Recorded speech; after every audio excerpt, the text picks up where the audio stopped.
right. Hello, hello. Happy day 14. Can you guys believe it? We're already 14 days in. So excited.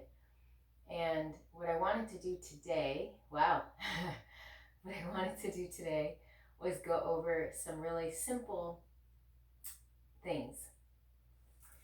And yeah, whether you're watching this in the morning, in the afternoon, or the evening, so happy that you're here. Thank you so much for joining me. Thank you all for joining me. And so fun. Wow. All right, so a couple things. Today we're going to use some really basic tools. What we're going to do is we're going to actually spend a little bit of time in seated posture. And the reason for that is because I think what happens is sometimes we don't give enough attention to the basic poses like Sukhasana, which is what we're going to talk about today, Shavasana, which is laying down. I don't like, there's a couple different names, one of which I don't really like. It's known as corpse pose, and you're literally just laying down. And that's all you're doing. So I'm not a fan or fond of that name. So what I like to call it is resting or sleeping pose. And then also tree pose, or excuse me, not tree, but mountain pose, which is Tadasana, which is just literally you're standing with your hands by your sides. So those are three poses that are really, really simple and oftentimes overlooked because they are so simple. Excuse me. So what I want to do is I want us to spend a little bit of attention on that, and I want to talk to you about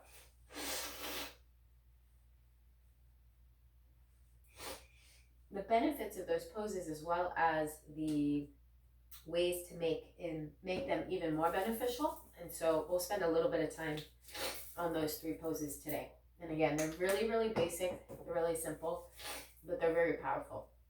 So the first thing I want you to do is grab a blanket, and you're going to fold it 2 or 3 times so you have a nice sitting pad, and you're just going to find your way to that supportive space. And then for some, this might actually be really tough.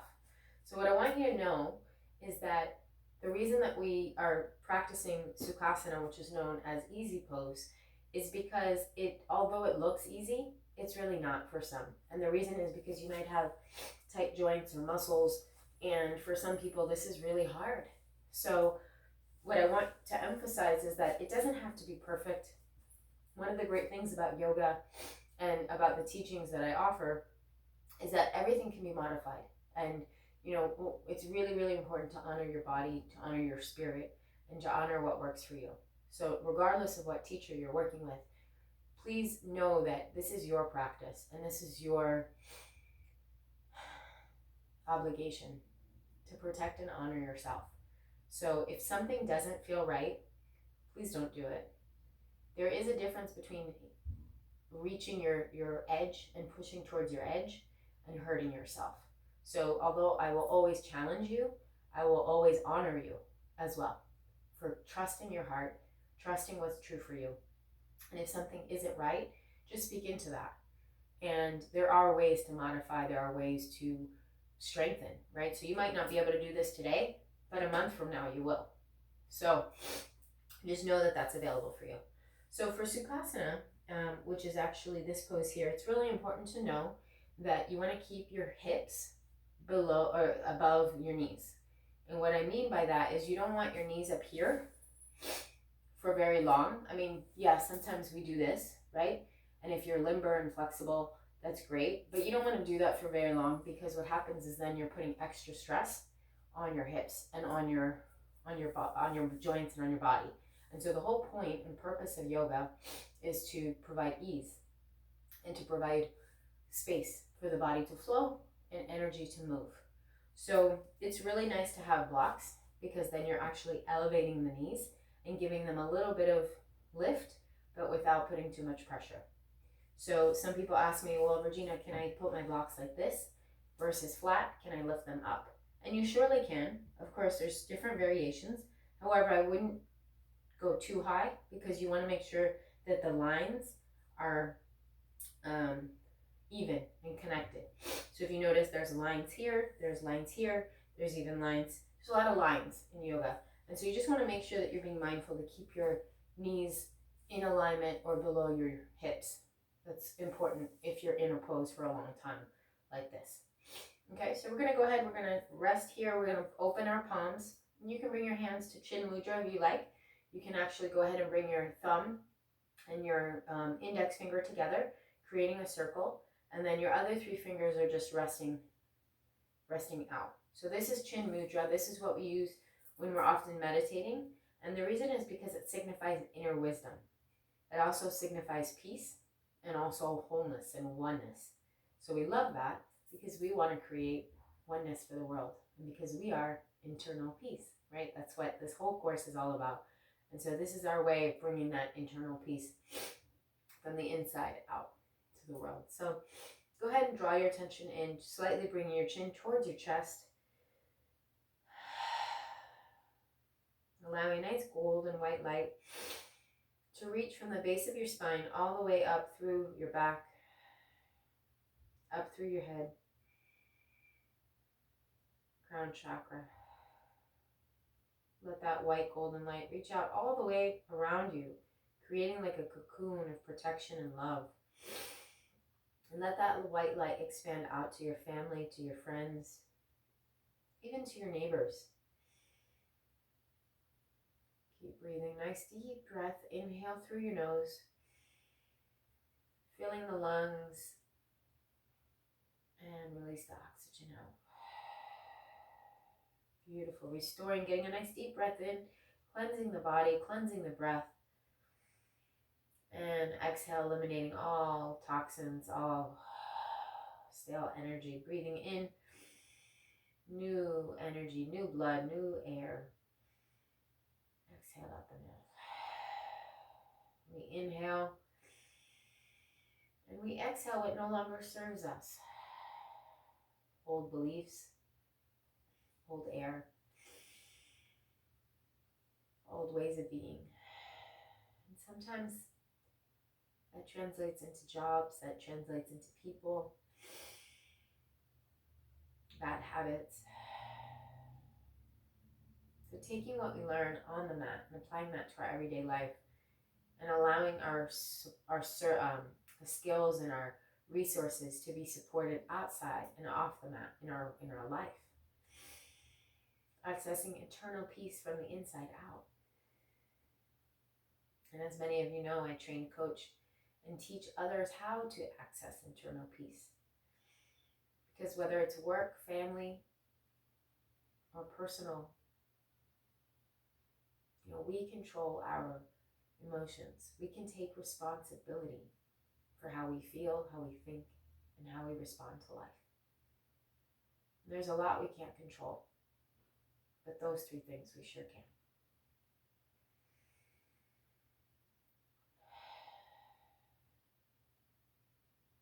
Beautiful. So this is Sukhasana. This is a posture, like I said, an asana that you'll be probably spending a lot of time in. And of course, if you're looking for even more ways to make it even more powerful, please feel free to reach out to me. I still, of course, am happy to answer questions, and I do offer one-on-one coaching and classes as well, and private lessons. Okay, so the next thing we're going to do is Tadasana, which is mountain pose. And this is a really, really basic pose. It's literally, you're just standing straight, rooted on the earth. Your feet are planted firmly on the ground. What I want you to do is go ahead and lift your toes and just bring them down slowly onto the mat. Beautiful. And then grip the mat with your toes, really feeling yourself clawing into the mat with your toes. Imagine that they're fingertips and they're supporting and they're grabbing onto the mat as much as you can. And then just press down into the mat, pressing into your heels, and engage your belly. Press your belly button towards your spine, lifting up through the chest, through the shoulders, and let the crown of your head reach towards the sky. Nice soft gaze forward. Allow your shoulders to be nice and soft. Nice big deep breath in. Keeping that eye gaze forward. Exhale. Beautiful. One more time. Nice big deep breath. And exhale. Beautiful. couple little things about Tadasana. It's a very, very, very simple pose, but it's got a lot of power. So number one, when we think about Tadasana, I want you to think about where in your life are you looking, or where would you like to have even more power, access to more confidence, more feeling supported. Sorry, I'm not sure. Pardon me, that's Alexa.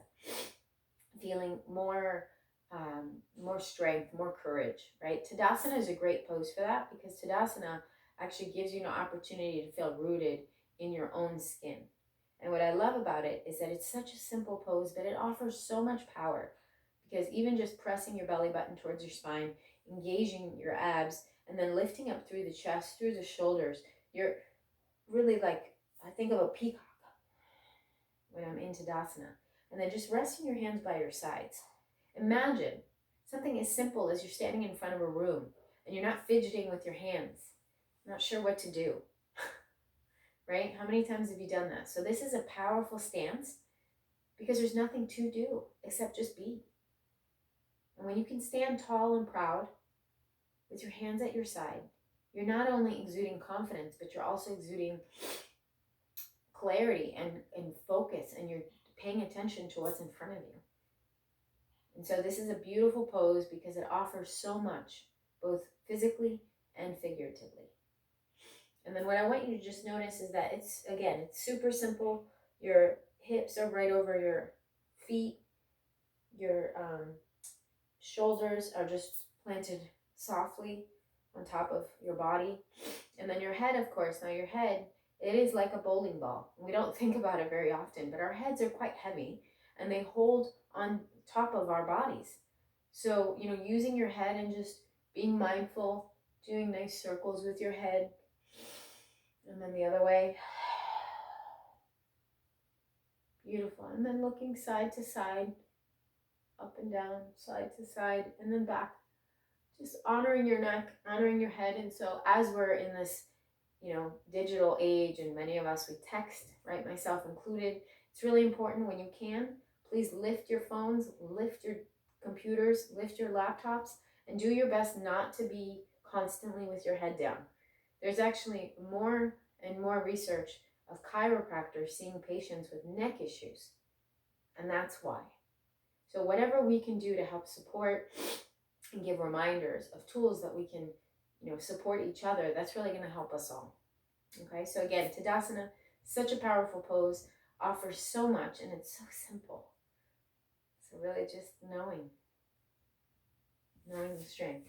And then Shavasana, also known as, this is the one that you just lay down. And with this one, there's a lot that you can do. You can use props. So if you have a blanket, you can put the blanket underneath. You can put, of course, a blanket on top. You can take the blanket and you can use blocks underneath to elevate it. You can use blocks on top, right? If you have a bolster, you can also use a bolster underneath. You can use a bolster behind you. Probably blocks don't work as well, but you could do that too. Opening your shoulders and letting your shoulders be nice and open. Oh, this feels great. And just give yourself permission to just rest. Closing your eyes and breathe.